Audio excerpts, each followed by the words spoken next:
Welcome to Jubilees, our Jubilee study chapters 20 through 23. This is all about, we're talking about Abraham and his Torah that he taught, the blessings that he gave before his death, and prophecy. This is going to be a really interesting episode here. Okay, so Abraham in chapter 20 is teaching Torah to all his sons. And I'm going to begin reading. And in the 42nd Jubilee, in the first year of the 7th week, Abram called Ishmael and his 12 sons, and Isaac and his 2 sons, and the 6 sons of Keturah and their sons. So his sons and his grandsons. And he commanded them that they should observe the ways of Yahuwah, that they should work righteousness, and love each his neighbor, and act on this manner amongst all men, that they should each so walk with regard to them, as to do judgment and righteousness on the earth. Notice he said that they were to love their neighbors. And this is starting with Abraham. In the days of Moses, you see it, and it's repeated with much emphasis by Yahusha. Okay. Verse 3. That they should circumcise their sons according to the covenant which he had made with them, and not deviate to the right hand nor to the left of all the paths which Yahuwah had commanded us, and that we should keep ourselves from all fornication and uncleanness, and renounce from amongst us all fornication and uncleanliness. Verse 4. And if any woman or maid commit fornication amongst you, burn her with fire. And let them not commit fornication with her after their eyes and their heart. And let them not take to themselves wives from the daughters of Canaan, and the seed of Canaan will be rooted out of the land.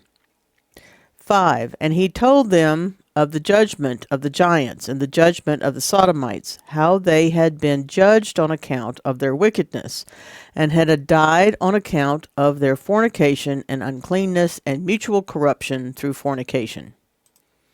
And I'm going to pause for a second. In my studies on the word fornication, I just want to emphasize that it is more than just having sexual relations with. It's a word I still do research on, and my opinion so far is it's got something to do with cross-species contamination. And that's why if a woman is committing fornication amongst you, you're going to burn her with fire, just like Yahuwah has a problem with the Canaanites who are going to be rooted out of the land. So you're not to intermix species. And I do mean, remember that there were humans with 6 fingers and 6 toes, and humans that have 5. There's all kinds of interesting things in Scripture which I start to share with my students in the Language Academy. Okay. So something is being lost. The bottom line is we're losing some sort of understanding when we're taught in modern times fornication, and that word in the dictionary. We're losing some of the meaning of what the severeness is. Verse 6. And guard yourselves from all fornication and uncleanness, and from pollution of sin, lest you make our name a curse, and your whole life a hissing, and all your sons to be destroyed by the sword, and you become a curse like Sodom, and your remnant as the sons of Amorah. So here, Abraham saying this is nothing, the consequences are severe. I implore you, my sons, love Yahuwah of heaven, and cleave you to all his commandments, and walk not after their idols, and after their uncleanness, and make not for yourselves molten or graven gods, for they are vanity, and there is no spirit in them, for they are the work of men's hands, and all who trust in them trust in nothing. Serve them not, nor worship them, but serve you the Most High Yahuwah, and worship him continually, and hope for his countenance always, and work uprightness and righteousness before him, that he may have pleasure in you and grant you his mercy, and send rain upon you morning and evening, and bless all your works which you have wrought upon the earth, and bless your bread and your water, and bless the fruit of your womb, and the fruit of your land, and the herds of your cattle, and the flocks of your sheep. And you will be for a blessing on the earth, and all nations of the earth will desire you, and bless your sons in my name, that they may be blessed as I am. I want to point out here in verse 5 that the judgment of the Sodomites, how they had been judged on account of their wickedness and had died on account of their fornication and uncleanness. And they were wanting strange flesh. They were wanting to fornicate with angels who are a different kind and species and not humans. And that was the fornication that's being pointed out here. Okay. Now the sons are sent away. Okay. Remember, he had all his sons and grandchildren. So, verse 11. And he gave to Ishmael and to his sons and to the sons of Keturah gifts, and sent them away from Isaac his son, and gave everything to Isaac his son. In Genesis, it's pretty much the same thing. Now, Yah said the covenant was via Sarah, whose firstborn is Isaac, and Yah said he is whom the covenant will be through Abraham, is giving to him what he had. I don't know the understanding of gifts, and I wish the text explained more, because it is our personal understanding that Abraham was not he was wealthy, and he certainly could have given more than, when you think gift, you don't think of very much here. But I do believe Abraham gave something to all his sons. Anyway, verse 12. And Ishmael and his sons and the sons of Keturah and their sons went together and dwelt from Paran to the entering in of Babylon in all the land which is towards the east, facing the desert. And these mingled with each other, and their names were called the Arabs and the Ishmaelites. So there you have it. That's the end of Jubilees chapter 20. Jubilees chapter 21.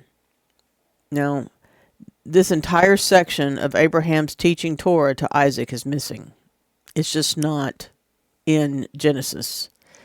And it would be in the future, Yah willing, had time, and if people say they're interested, I could take this and pull in, like First Enoch or the other parts of the Tanakh, Exodus, Leviticus, Numbers, and Deuteronomy, to compare the Torahs. I started to do it, but I haven't finished it, and I have so many irons in the fire, and I don't know sometimes which things to work on and focus on. So anyway, I have future plans if I ever have time.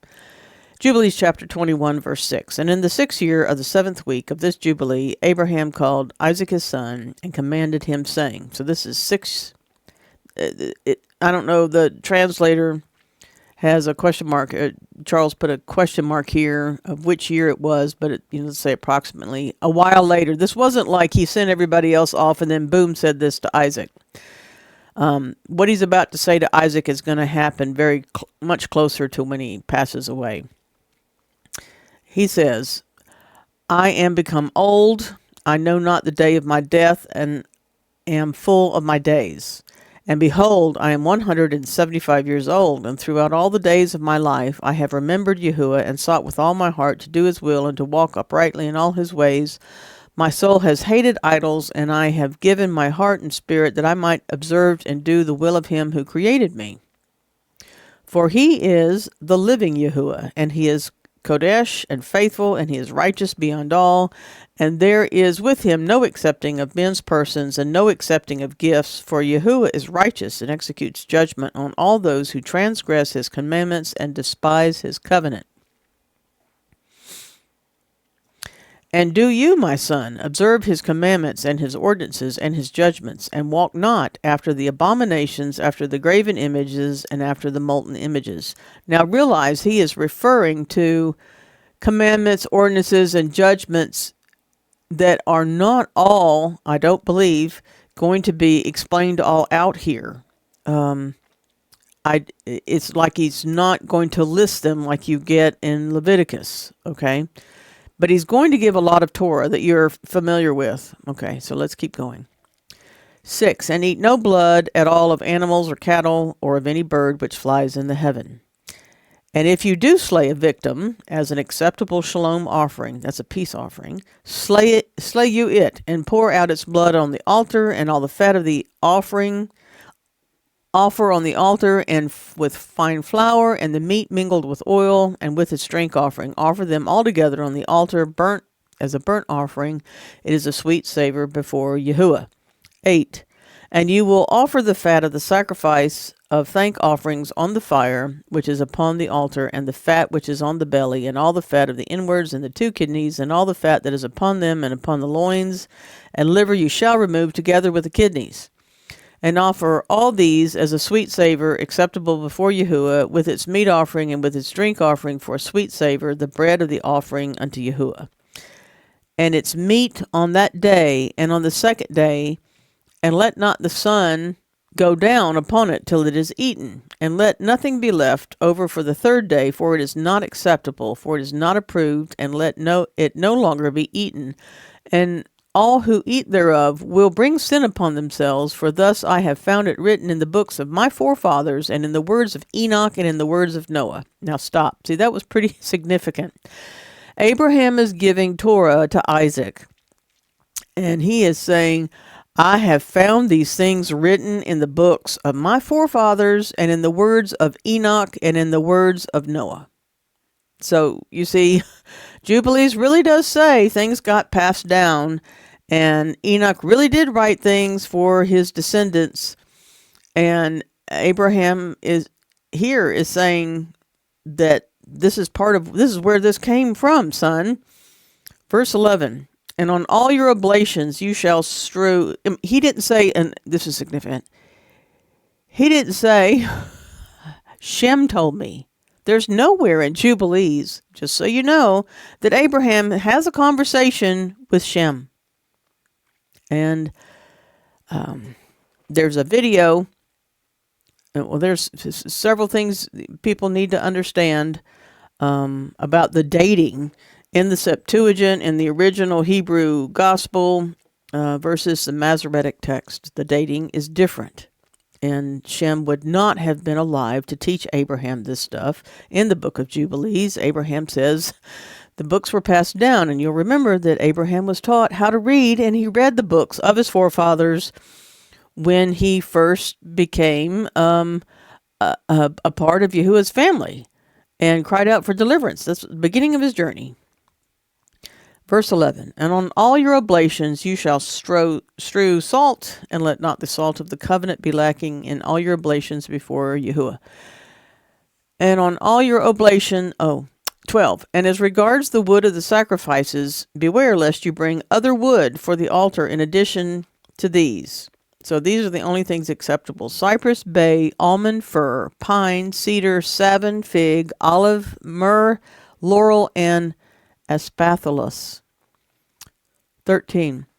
And of these kinds of wood lay upon the altar under the sacrifice, such as been tested as to their appearance, and do not lay thereon any split or dark wood, but hard and clean, without fault, a sound and new growth, and do not lay thereon old wood, for its fragrance is gone, and there is no longer fragrance in it as before.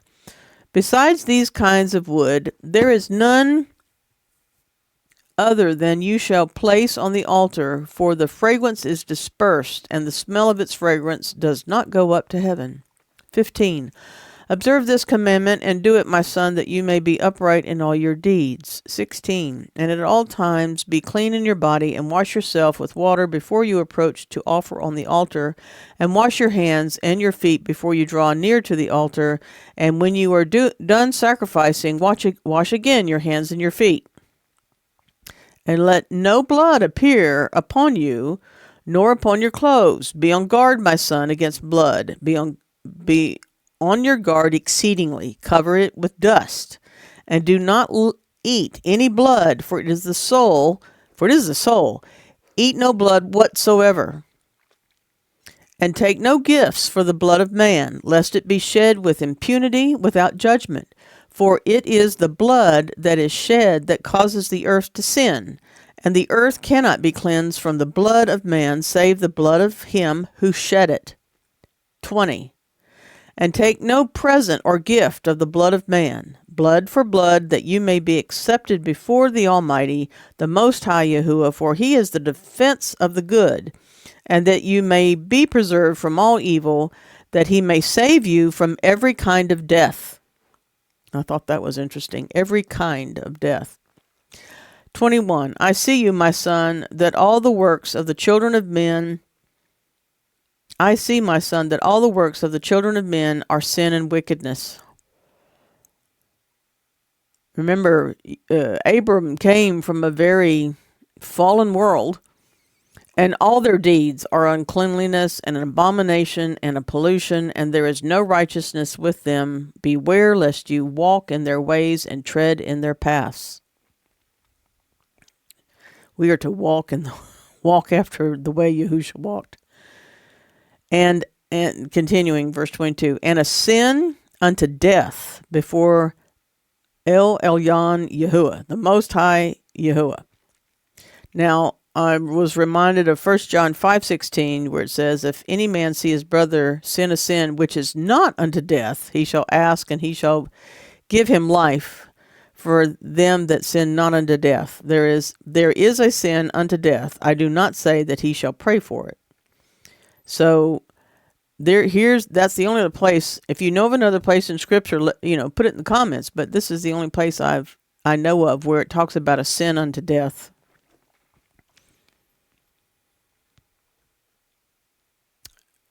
Continuing, else he, Yahuwah, will hide his face from you and give you back into the hands of your transgression, and root you out of the land, and your seed likewise from under heaven, and your name and your seed shall perish from the whole earth. This sounds a whole lot to me like some of the many verses in the Tanakh or the prophets. The rooting out of your seed from the land, rooting out from under heaven.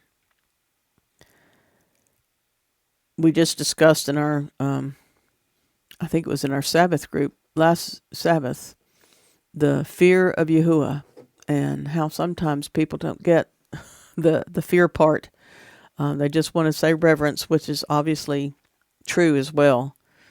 But Abraham is telling Isaac that there's the consequences for your behavior. Verse 23. Turn away from all their deeds and all their uncleanness, and observe the ordinance of the Most High, and do his will, and be upright in all things. And he will bless you in all your deeds, and will raise up from you a plant of righteousness through all of the earth, throughout all generations of the earth. And my name and your name shall not be forgotten under heaven forever. Go, my son, in shalom. May the Most High Yahuwah, my sovereign ruler, and your sovereign ruler, strengthen you and to do his will. And may he bless all your seed and the residue of your seed for all generations forever, with all righteous blessings, that you may be a blessing on the earth. And he went out from him rejoicing. So that is the blessing of Abraham to Isaac, and the teaching of Torah to Isaac, that was more extensive than what he told all his children. Remember before, when all his sons and grandsons were there? So Isaac, the set apart for the covenant, got more Torah. Okay. Isaac and Ishmael celebrate Shabuoth before Abraham dies. This is missing from Genesis. Okay. And the two sons get along. Isaac and Ishmael were not fighting or anything in the Book of Jubilees. So we're verse 22. And that is Ishmael, who was sent away with Hagar. And so if anyone could have resented Isaac, by the circumstances based upon the stories we are told, it would be Ishmael. But Jubilees does not portray Ishmael as having a beef with his brother. Okay, chapter 22, verse 1. And it came to pass in the first week in the 44th Jubilee, in the second year, that is, the year in which Abraham died, that Isaac and Ishmael came from the well of the oaths to celebrate the Feast of Weeks, that is, the feast of first fruits of the harvest, to Abraham their father. And Abraham rejoiced because his two sons had come. So we're at the Feast of Shabuoth here. 2. For Isaac had many possessions in Beersheba, and Isaac was wont to go and see his possessions and to return to his father. And in those days Ishmael came to see his father, and they both came together, and Isaac offered a sacrifice for a burnt offering and presented it on the altar of his father, which he had made in Hebron. And he offered a thank offering and made a feast of joy before Ishmael his brother. And Rebekah made new cakes from the new grain and gave them to Jacob her son to take them to Abraham.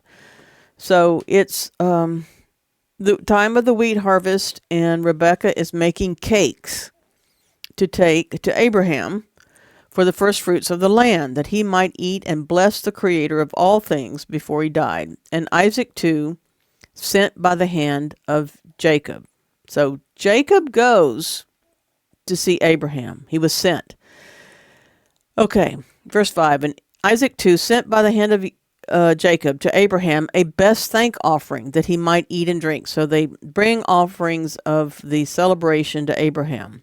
Verse 6. And Abraham ate and drank and blessed the Most High Yahuwah, who has created heaven and earth, who has made all the fat things of the earth and given them to the children of men, that they might eat and drink and bless their Creator.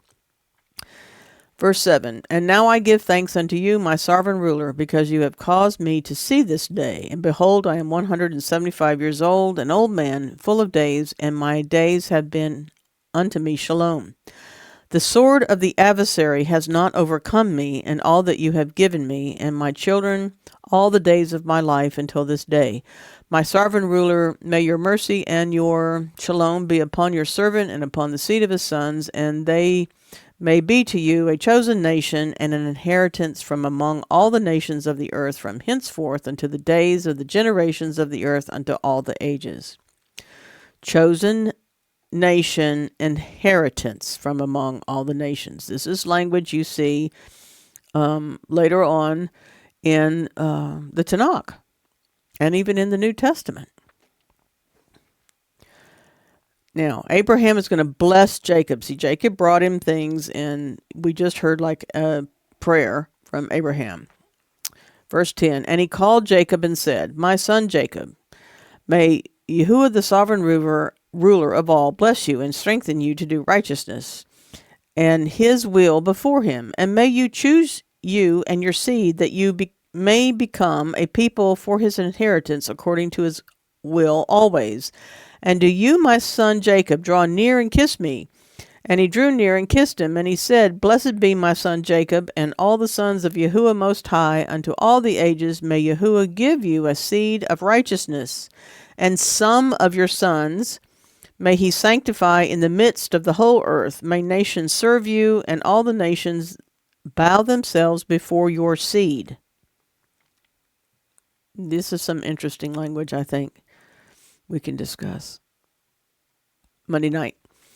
Verse 12, be strong in the presence of men, and exercise authority over all the seed of Seth. Then your ways and the ways of your sons will be justified, so that you may become a Kodesh nation. Now, let's stop here. Why is Abraham reaching all the way back through time to Seth? The only other line in Seth's time would have been Cain's. And if everyone came from Seth, which is what some people believe, then why would Abraham have ever said this? You see, if everyone comes from Noah, and I this is something I wrestle with, is this verse right here. Then why are we talking about Seth? The only other thing that I have come up with when I wrestled with this verse, and I'd love your comments on what you think about verse 12, or come discuss it Monday night. The only other Seth that I can find is Set. You see, because it's the same letter, Shin, either S or SH. No, Set. I'm not talking about the end, the Tav. It's either a T or a TH. So it's an Egyptian god who is also the serpent of chaos. So when the text is saying over the seed of Seth, it could be saying over the seed of the serpent seed of chaos. And he's using the name that possibly back in those days Jacob would have recognized. What do you think this means? Because this verse made me pause. Okay. Verse 13. May the Most High Yahuwah give you all the blessings wherewith he has blessed me, and wherewith he blessed Noah and Adam. May they rest upon the sacred head of your seed from generation to generation forever. So Abraham is going all the way back to Adam and pulling the blessings onto Jacob. Oh, onto Isaac, I'm sorry. No, onto Jacob. Sorry, I got confused just there for a second. This is to Jacob. I mean, none of this is in Genesis. And this is Abraham blessing Jacob and saying all this to Jacob. Esau's alive, but Esau's not there. This is being said from Abraham to Jacob. Isaac didn't go with him. It says by the hand of Jacob. And he asked Jacob to come and talk to him. Okay, verse 14. And may he cleanse you from all unrighteousness and impurity, that you may be forgiven all the transgressions which you have committed ignorantly. And may he strengthen you and bless you, and may you inherit the whole earth, and may he renew his covenant with you. See, here's Abraham talking about the covenant gets renewed. Feast of Shabuoth is a time of renewing the covenant. Even that was talked about in Jubilees chapter 6 with Noah. That you may be to him a nation for his inheritance for all the ages, and that he may be to you and to your seed a Almighty Shaddai in truth and righteousness throughout all the days of the earth. 16. And do you, my son Jacob, remember my words, and observe the commandments of Abraham your father. Separate yourself from the nations, and eat not with them, and do not according to their works, and become not their associate. For their works are unclean, and all their ways are a pollution, and an abomination, and an uncleanness. Here are direct instructions to remain set apart. A set-apart nation, a set-apart people, not to become their associate. That's like you're not supposed to go in business with them, okay? So, verse 17. They offer their sacrifices to the dead, and they worship evil spirits, and they eat over the graves, and all their works are vanity and nothingness. Does this remind you of anyone? We talked about it Monday night. It does me. Verse 18. They have no heart to understand, and their eyes do not see what their works are, and how they err in saying to a piece of wood, you are my sovereign ruler, and to a stone, you are my sovereign ruler, and you are my deliverer. They have no heart. Verse 19. And as for you, my son Jacob, may the Most High Yahuwah help you, and the Almighty of heaven, the Shaddai of heaven, bless you, and remove you from their uncleanness and from all their error. So he's wanting Yahuwah to help Jacob and remove him. There's two deities being addressed here, to me anyway. Verse 20. Be you beware, my son Jacob, of taking a wife from any seed of the daughters of Canaan, for all his seed is to be rooted out of the earth. Verse 21, this is big. For owing to the transgression of Ham, Canaan erred, and all his seed shall be destroyed from off the earth, and all the residue thereof, and none springing from him shall be saved on the day of judgment. So, I need to link this. I didn't do it when we went through the earlier part of Jubilees, where Noah's nakedness is discovered by Ham, and then Canaan is cursed. And this verse is pertinent to that discussion because it says that Ham transgressed somehow and Canaan erred. But I still don't have pinned down what exactly happened. I just wish there were more details. Okay. Verse 22. And actually I want to go back to verse 20. But beware, Jacob, of taking a wife from the seed of the daughters of Canaan, the seed of the woman of Canaan. any seed of the daughters. And modern day religion is not based upon who's your father, but who's your mother. And here it is talking about the seed of daughters, the seed of the woman. We should talk about that Monday night too. Okay, verse 22. And as for all the worshippers of idols and the profane, there shall be no hope for them in the land of the living, and there shall be no remembrance of them on the earth, for they shall descend into Sheol, and into the place of condemnation shall they go. As for the children of Sodom, as the children of Sodom were taken away from the earth, so will all those who worship idols be taken away. Fear not, my son Jacob, and be not dismayed, O son of Abraham. May the Most High Yahuwah preserve you from destruction, and from all paths of error may he deliver you. This house have I built for myself, that I might put my name upon it in the earth. It is given to you and to your seed forever, and it will be named the house of Abraham. It is given to you and your seed forever, for you will build my house and establish my name before Yahuwah forever. Your seed and your name will stand throughout all the generations of the earth. I find it interesting that in our modern day and times, there is an Abrahamic covenant, and there is a place in the Middle East where all three Abrahamic related faiths have built their religious centers of worship. This verse makes me think of what's going on in modern day times. Verse 25. And he ceased commanding him and blessing him, and the two lay together on one bed, and Jacob slept in the bosom of Abraham, his father's father, and he kissed him 7 times, and his affection and his heart rejoiced over him.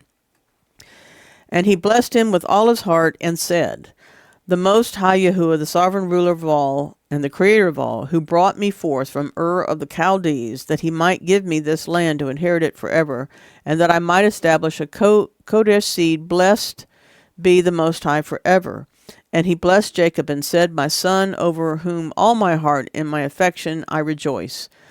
May your free unmerited favor and mercy be upon him and upon his seed always. And do not forsake him, nor set him not from henceforth unto the days of eternity, and may your eyes be upon him and upon his seed, and may you preserve him and bless him, and make him Kodesh as a nation for your inheritance. And bless him with all your blessings from henceforth until the days of eternity, and renew your covenant and your free unmerited favor with him, and with his seed according to all your good pleasure unto all the generations of the earth. Now, remember, this is blessing Jacob. I mean, Jubilees and Genesis can't be just more different when it comes to the story of the blessing of the covenantal line, and the fact that Abraham was telling Rebekah she needed to make sure that Jacob got the inheritance, and he blesses it and gives it to Jacob right in front of her. And here he is at the end of his life doing it as well. Okay, Jubilees chapter 23, Abraham dies. Verse 1, And he placed 2 fingers of Jacob on his eyes, and he blessed the Almighty of gods, and he covered his face, and stretched out his feet, and slept the sleep of eternity, and was gathered to his fathers. And notwithstanding all this, Jacob was lying in his bosom, and knew not that Abraham his father's father was dead.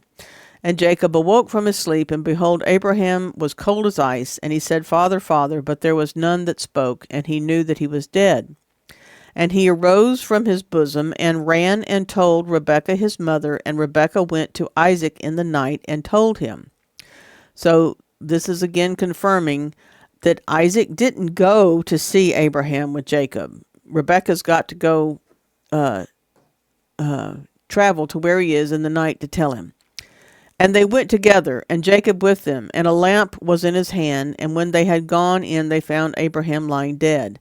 And Isaac fell on his face of his father, and wept and kissed him. And the voices were heard in the house of Abraham, and Ishmael his son arose, and went to Abraham his father, and wept over Abraham his father, he and the house of Abraham, and they wept with a great weeping. So this is indicating that to me that Ishmael wasn't there either. Jacob went to go see Abraham. 7. And his sons Isaac and Ishmael buried him in the double cave near Sarah his wife, and they wept for him 40 days. And all the men of his house, and Isaac and Ishmael, and all their sons, and all their sons of Keturah in their places, and the days of weeping for Abraham were ended. And he lived 3 jubilees and 4 weeks of years, 175 years, and completed the days of his life, being old and full of days. Now the text is going to talk about the shortening of lifespans.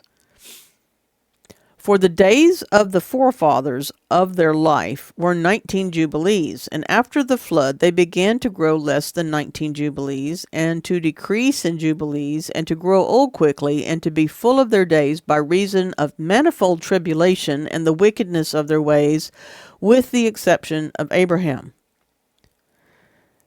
So, remember how, back in Jubilees, in the days of Noah, things really went astray. And there was a lot going on.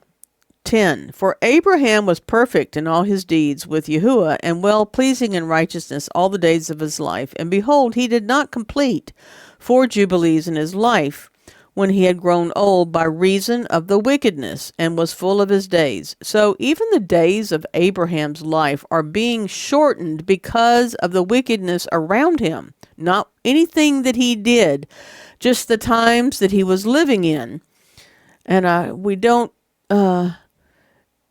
stress affects our bodies. That's, one thing you can learn in modern medicine is how destructive stress is, and the chemicals that are released in your body and how it starts to break you down. So this is saying that all the stuff that Abraham was seeing around him was affecting him. Now here comes a section on prophecy. I think you'll really enjoy this. I'm anxious to discuss this and see what Joshua comes up with. Verse 11, and all the generations which shall arise from this time until the day of the great judgment shall grow old quickly, before they complete 2 jubilees, and their knowledge shall forsake them by reason of their old age, and all their knowledge shall vanish away. And in those days, this is 73 to 74 years. And in those days, if a man live a jubilee and a half, that's 73, 74 years, they shall say regarding him, he has lived long. And the greater part of his days are pain and sorrow and tribulation, and there is no shalom. Verse 13. For calamity follows on calamity, and wound upon wound, and tribulation on tribulation, and evil tidings on evil tidings, and illness on illness, and all evil judgments such as these, one with another, illness and overthrow, and snow and frost and ice, and fever and chills, and torpor, and famine and death, and sword and captivity, and all kinds of calamities and pain. So, according here to Jubilees, everybody goes through this stuff. Okay? It's always going on. Okay? There's no, no seals and no trumpets required. From the days of Abraham on, this kind of stuff happens. Okay. Verse 14. And all of these shall come on an evil generation, which transgresses on the earth. Their works are uncleanness and fornication and pollution and abominations. Now, if I'm correct about my theory on the word fornication, that could be a reference to the days of Noah and the genetic corruption. Okay, or the cross-mixing of species. 15. Then they shall say, the days of the forefathers were many, unto 1,000 years, and were good. But behold, the days of our life, if a man live many, are 70, 70. And if he is strong, 80 years. And those evil, and there is no shalom in those days of this evil generation. I would certainly say that although there are the exceptions that live to 100 or 104, that we are definitely in the days where the 70 and 80 numbers apply.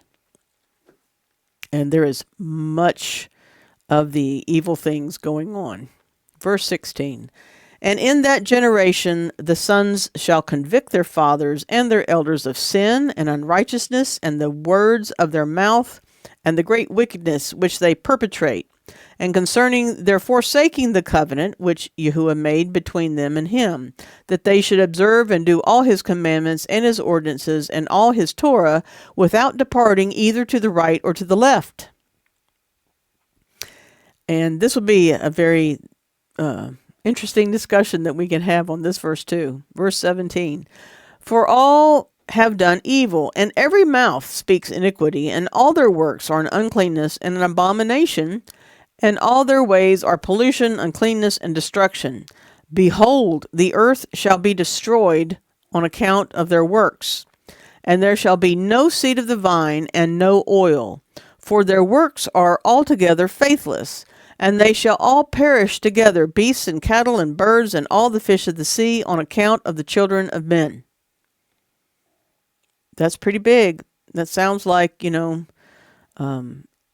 very final wrath type of stuff. Like I said, I'm looking forward to Joshua's thoughts. Verse 19. And they shall strive one with another, the young with the old, and the old with the young, the poor with the rich, the lowly with the great, and the beggar with the prince, on account of the Torah of the covenant. Doesn't say that they're going to strive with one another on account of some government entity trying to do something, or on account of merchandising laws or rules on public housing. It says on account of the Torah and the covenant. For they have forgotten commandment and covenant and feasts and months and Sabbaths and jubilees and all judgments.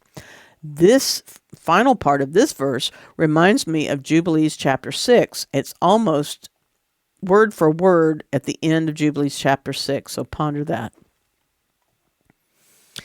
And they shall stand swords and war to turn them back into their way, but they shall not return until much blood has been shed on the earth one by another.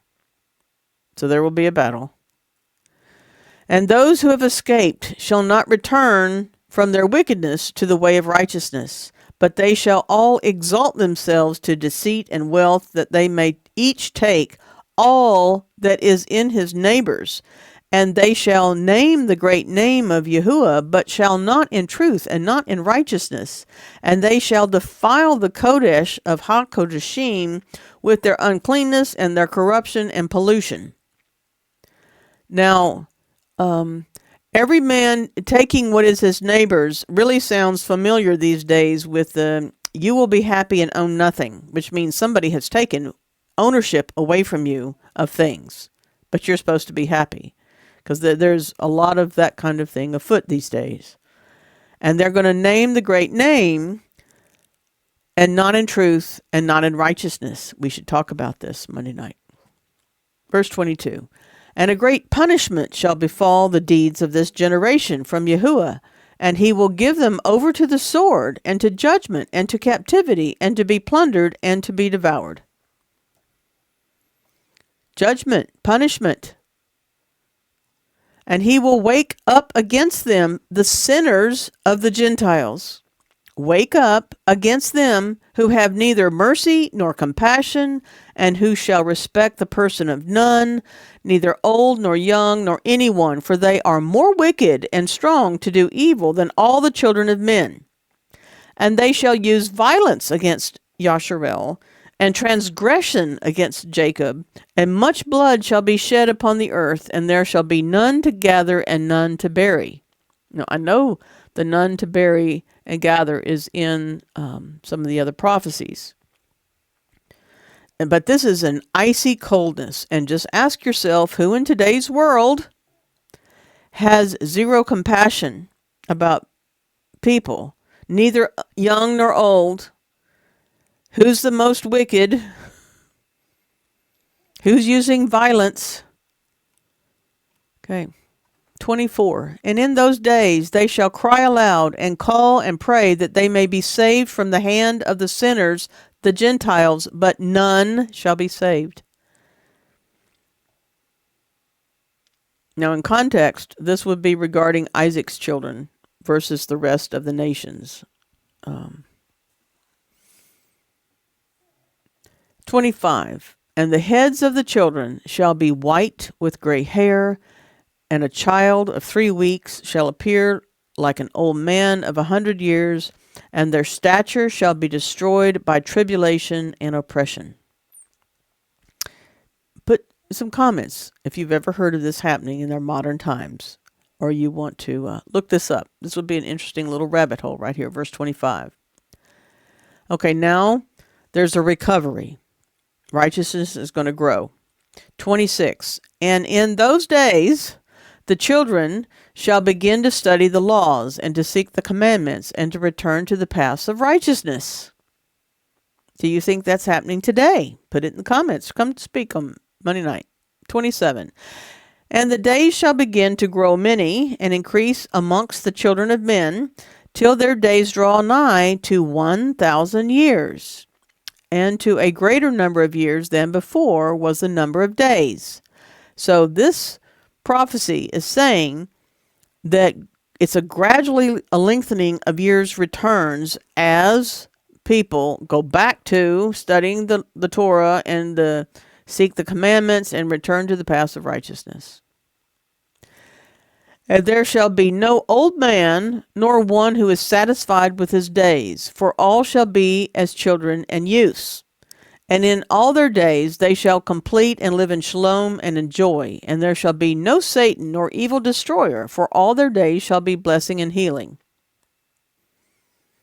Now this sounds like a certain time period as well in prophecy we're familiar with. Verse 30. And at that time Yahuwah will heal his servants, and they shall rise up and see great shalom, and drive out their adversaries. And the righteous shall see and be thankful, and rejoice with joy forever and ever, and shall see all their judgments and all their curses on their enemies. And their bones shall rest in the earth, and their spirits shall have much joy. And they shall know that it is Yahuwah who executes judgment and shows mercy to hundreds and thousands, and to all that love him.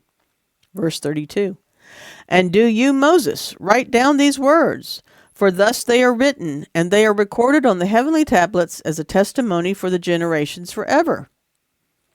So, where do you think that this actually got written down? In the Pentateuch, which is, attributed to Moses.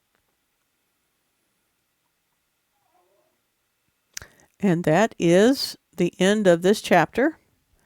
And I hope you've enjoyed this video. I hope you come back next week. I hope you can come join us on Monday night for our discussion. The links are in the description for how to come check out our community if you would like to join us for that. I hope that you check out our check out the new series that's coming out this week on being a fruit inspector. I think it's really important in discernment and to understanding the fruit that we need to bear, so that our Heavenly Father does not cut us off and throw us into the fire. There is fruit that we're supposed to bring forth as we abide in Yahusha. And I'm going to do a wonderful job of defining all the words so that we get down into the deeper meaning of what the text is trying to say and go past the metaphors at the surface. And I know you'll enjoy that.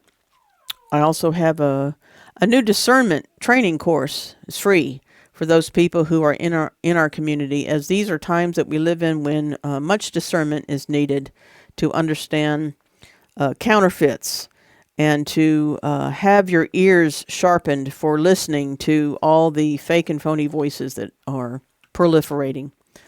I hope you have a wonderful week. Shalom. See you next week. On Monday night. If you've not considered, if you want to join our discussion group, the information is in the description of the video. We have some interesting word studies that have come out on watchmen and watchwoman. Make sure you see those. Watch the word study on Zakar. It's going to be really good.